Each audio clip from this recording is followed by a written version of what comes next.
Question number 5 तक solve कर चुके थे एक्सरसाइज 10.1 का। पढ़ के आ रहे हैं स्ट्रेट लाइन, ठीक है। इसमें क्वेश्चन नंबर 6 कह रहा है without using the Pythagoras theorem. आपको पाइथागोरस थ्योरम को यूज नहीं करना है, ठीक है।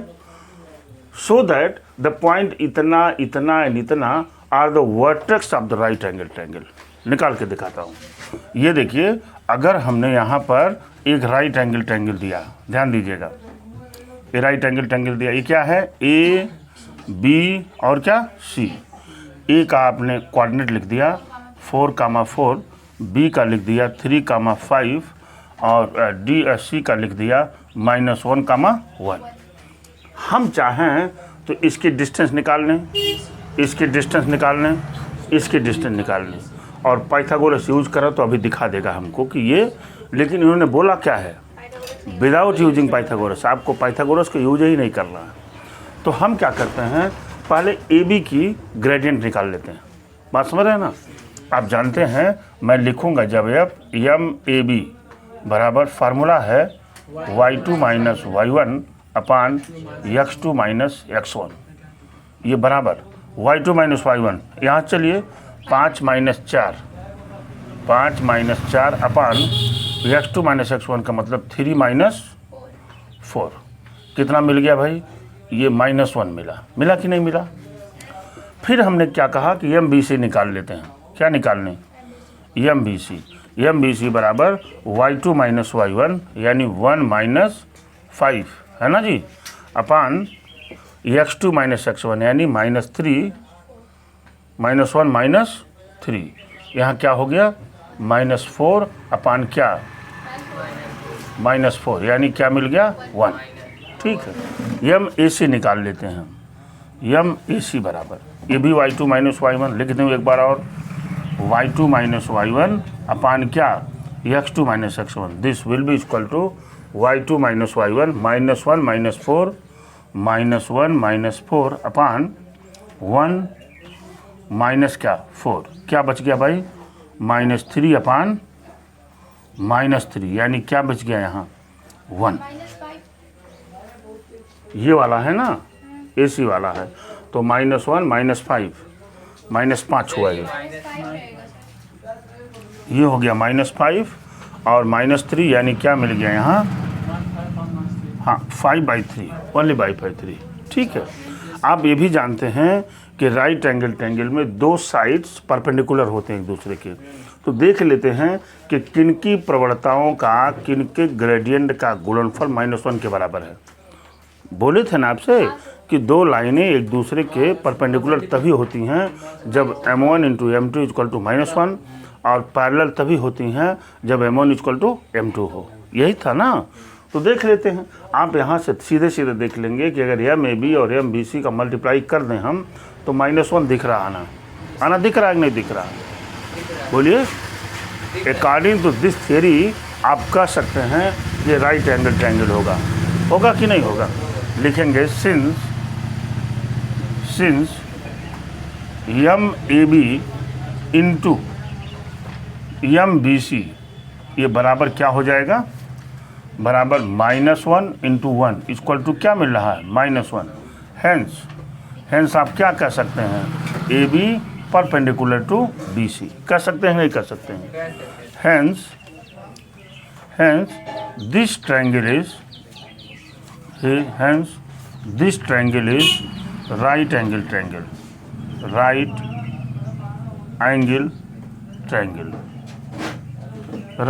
ट्रायंगल। मुझे लगता है कि आप इस क्वेश्चन को बिल्कुल समझ पाए होंगे, कहीं से कोई दिक्कत नहीं है, नोट कर लीजिए। रहमान कह रहे हैं find the slope of A line.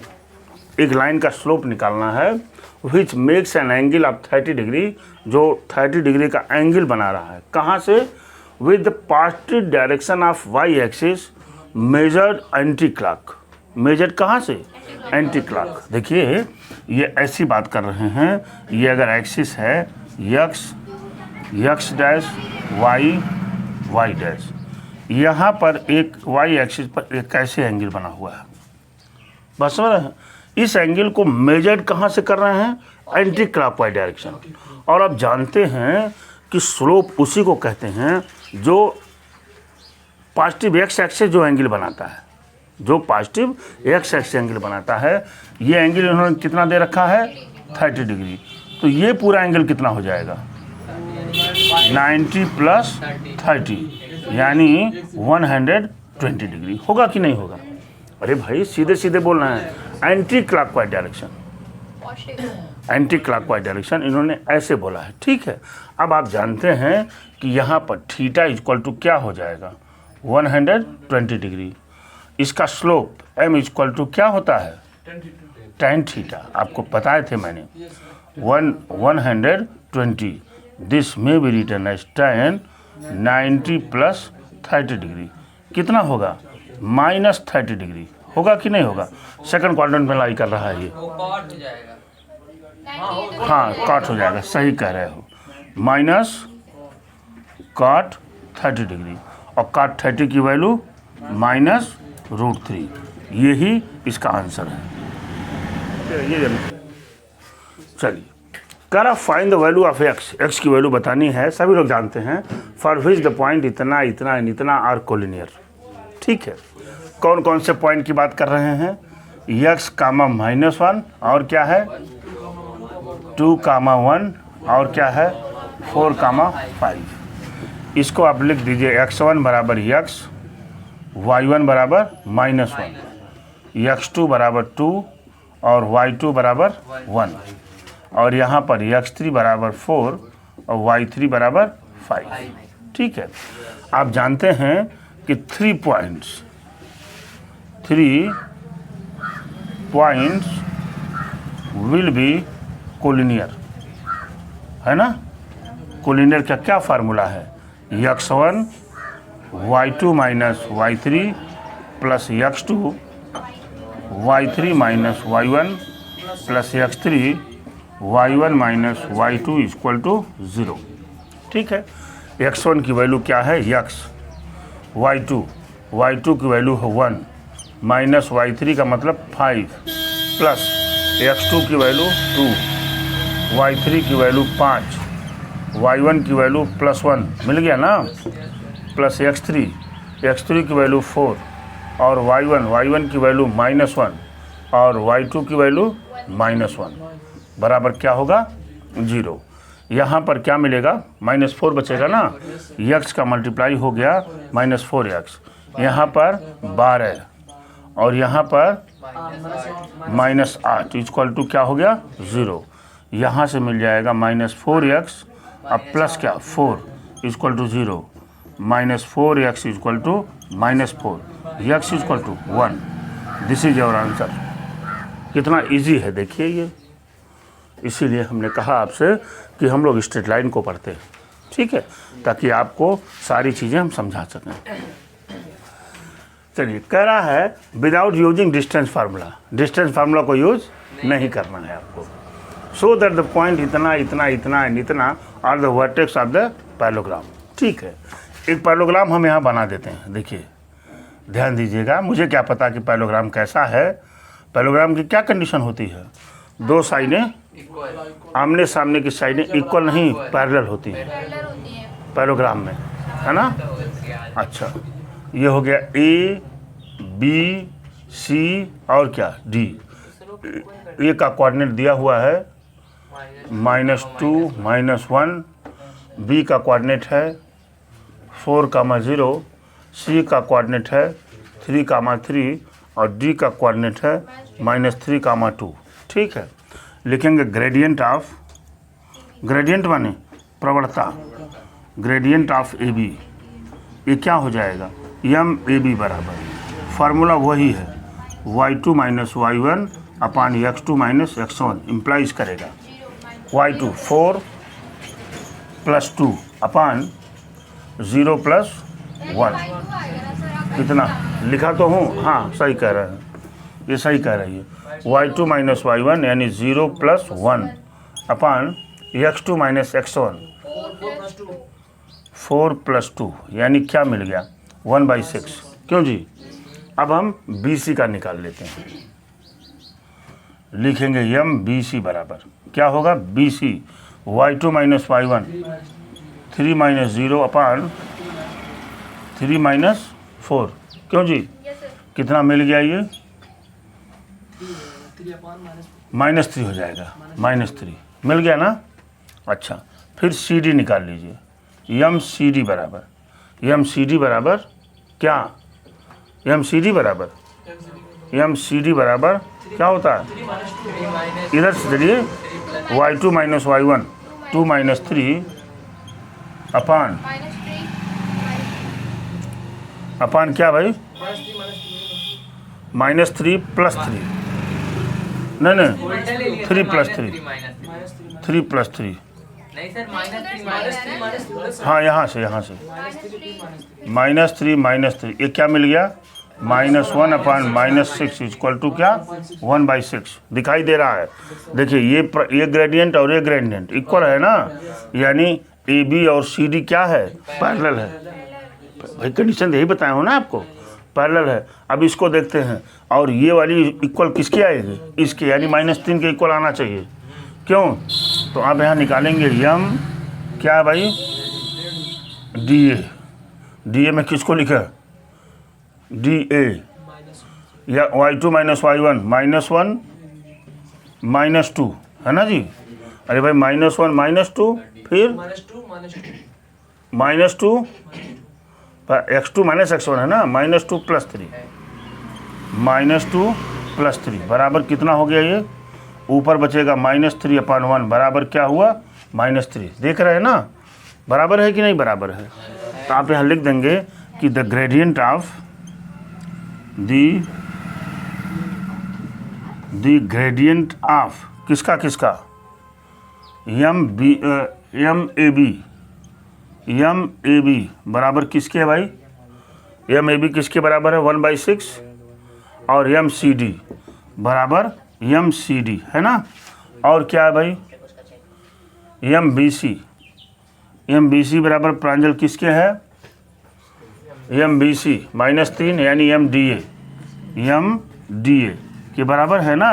तो अगर ये दोनों बराबर हो गया तो क्या कह देंगे? A B parallel to C D and B C parallel to D A. लिख सकते हैं कि नहीं लिख सकते हैं? Hence we can say that, hence क्या लिख देंगे? Hence we can say that this is parallelogram. ये पैरेललोग्राम हो जाएगा। पर तो समझ पाए होंगे आप, देख रहे हैं कितना इजी है। थोड़ा सा आपने आइडिया लगाया और आपने क्वेश्चंस को सॉल्व कर दिया। फिलहाल आप देख लीजिए इसको। आइए, find the angle between the x axis के एंगल पता करना है, and line joining the point 3, -1 and 4, -2।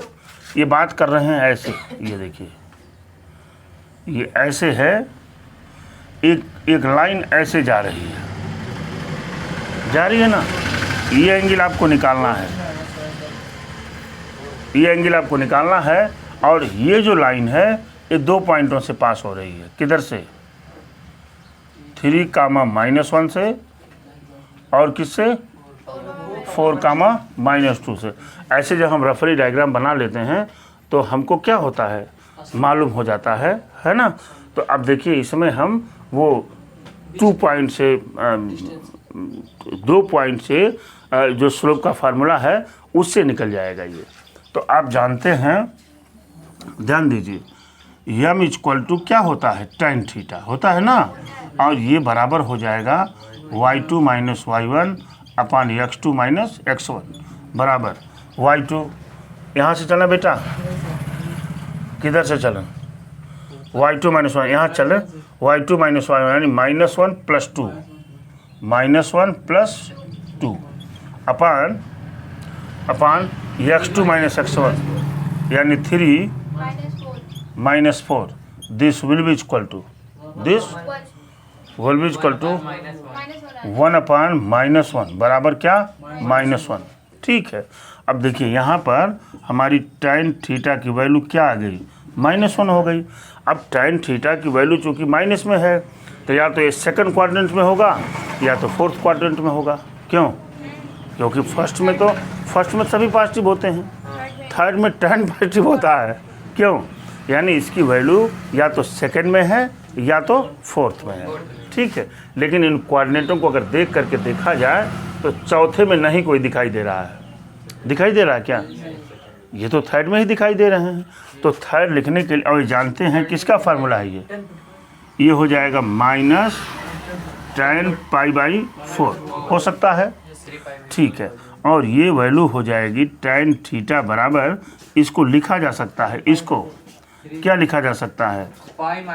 हाँ, पाई माइनस π/4, यानी ये हो जाएगा 3, हाँ ये हो जाएगा tan 3 π/4, और यहाँ से थीटा की वैल्यू मिल जाएगी 3 π/4। ये आ गई आपका आंसर। जरा देखिए कितना दिया हुआ है, आंसर चेक करिए। कह रहा the slope of A line is doubled of the slope of a another line. एक लाइन का जो स्लोप है ना, और दूसरे लाइन का स्लोप उसका डबल है, ठीक है। अगर मैं मान लूँ कि कोई पहली जो लाइन है उसका स्लोप क्या है? m1 की वैल्यू अगर m मान लें तो m2 की वैल्यू क्या है? इसका डबल है, 2m है ना। यही कह रहे हैं slope of another line if tangent of the angle between them is 1/3, यानी tan थीटा की वैल्यू क्या दे रखे हैं? 1/3। तो कह रहा find the slope, find the slope. तो आप जानते हैं कि tan थीटा इक्वल टू क्या होता है? Mod of m2 minus m1 upon 1 plus m1 into m2, ये जानते हैं। अच्छा, यहाँ पर हमने क्या रखा? 1/3 रखा ना।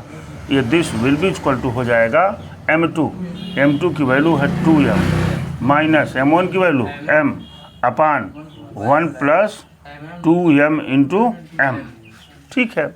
अब जानते हैं कि जब मॉडुलस को हटाएंगे तो प्लस माइनस को इधर घुसका सकते हैं, खिसका सकते हैं। तो यहाँ लिख देंगे +-1/3 बराबर, यहाँ पे सॉल्व कर लीजिए, क्या बचेगा? m अपान 1 प्लस 2m², ठीक है। अब हम यहाँ पर ले लेते हैं टेकिंग पॉजिटिव साइन। क्या लेंगे? Taking positive sign. जब हम पॉजिटिव साइन को लेंगे तो मिलेगा m अपान 1 प्लस 2m² बराबर क्या भाई? 1/3 हो गया कि नहीं? ये उधर जाएगा, ये उधर जाएगा, क्यों? 1 प्लस 2m² बराबर क्या? 3m, और यहाँ से 2m² माइनस 3m प्लस क्या? 1 बराबर 0। फैक्टर होता नज़र आ रहा है ये, तो लिख देंगे 2m² minus 2m minus m plus 1 बराबर 0। यहाँ पर क्या? 2m कॉमन हो गया, m -1 और -1 कॉमन हुआ, m -1 बराबर 0। यहाँ से क्या मिला? 2m -1 और क्या? m -1 बराबर 0, यानी यहाँ से m इक्वल टू 1/2 और m इक्वल टू 1। ये तो मिल गया आपको। अब चलिए, अभी मैं बाद में इसकी चर्चा हम बाद में करेंगे अभी, ठीक है। अच्छा, दूसरी बात टेकिंग नेगेटिव साइन। टेकिंग जब नेगेटिव साइन लेंगे तो मिल जाएगा m upon 1 plus 2m² equal to -1/3। क्यों जी? -1/3, ये इधर जाएगा, ये इधर जाएगा, तो हो क्या जाएगा? 1 प्लस 2m² बराबर -3m। कोई प्रॉब्लम तो है नहीं। तो क्या मिल जाएगा? ये 2m² प्लस 3m और प्लस 1 बराबर क्या? 0। यहाँ से इसका फैक्टर कर देते हैं, plus 2m plus m plus 1 बराबर क्या? 0। 2m कॉमन ले लीजिए, m प्लस 1 प्लस 1 कॉमन लीजिए, m प्लस 1 बराबर 0। यहाँ से क्या मिला? m प्लस 1 और क्या? 2m प्लस 1 बराबर 0। प्रांजल m इक्वल टू -1 और m इक्वल टू -1/2। ये देखिए इतनी वैल्यू नज़र आ रही है, ठीक है, बड़ी अच्छी बात। अब देखिए, अब मैं वैल्यू निकालने जाता हूँ। व्हेन m1 की वैल्यू क्या? m, पहले इसको रख देते इधर वाला। m1 की वैल्यू क्या है? m भाई m1 की वैल्यू m का मतलब क्या, अगर 1/2 हो तो m2 क्या हो जाएगा, m2 तो इसका डबल है, यानी क्या हो जाएगा 1। फिर अगर m1 इक्वल टू क्या है 1 है, देख रहे हैं ना, अगर m1 इक्वल टू 1 है तो m2 कितना हो जाएगा 2, इसका डबल है। और यहाँ पर अगर m1 इक्वल टू -1 है तो m2 की वैल्यू -2, और अगर m1 इक्वल टू -1/2 तो m2 की वैल्यू -1। ये इसके स्लोप हो जाएंगे। 4 वैल्यू आपकी स्लोप की आ रही है। ज़रा आंसर को चेक कर लीजिए, फिर हमें बताइए कि क्या पोजीशन है आंसर की। हो जाए, हम बात किसकी कर रहे हैं, a line passes through x y and h k. मान लीजिए ये कोई लाइन है, ये कोई लाइन है ऐसे, और ये लाइन पास कर रही है पॉइंट ए से और पॉइंट बी से। ए का कोऑर्डिनेट दे रखे हैं ये x1 y1 और बी का कोऑर्डिनेट दे रखे हैं एच के, ठीक है। और इनका ग्रेडियंट अगर m हो तो आप जानते हैं कि m इक्वल टू होता है y2 माइनस y1 अपान x2 माइनस x1, होता ही है। तो m बराबर y2 की value a minus y1 upon and h minus x1, हाँ h माइनस x1 हो जाएगा। इसको इधर कर लीजिए, m h माइनस x1 बराबर k माइनस y1, यही प्रूव करना। देखिए आ गया कि नहीं, k माइनस y1 बराबर m h माइनस x1। देखिए प्रूव हो गया कि नहीं, कितना आसान क्वेश्चन था ये, ठीक है। अब कल हम लोग इसके 2 क्वेश्चंस को और सॉल्व करेंगे जो पीछे है, उसके बाद फिर हम लोग अगला पढ़ेंगे, ठीक है ना। थैंक यू वेरी मच, आज के लिए सिर्फ इतना ही।